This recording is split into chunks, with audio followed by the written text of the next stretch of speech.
the electoral process was very orderly, very peaceful, very orderly. In fact, one of the best organized electoral process I've seen, especially on the polling day. It was commendable.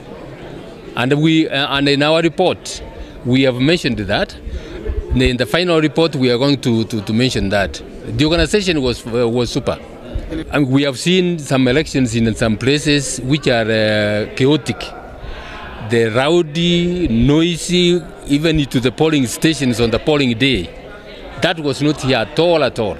And my people gave me information from all the polling stations that there was no dancing, there was no noise generally.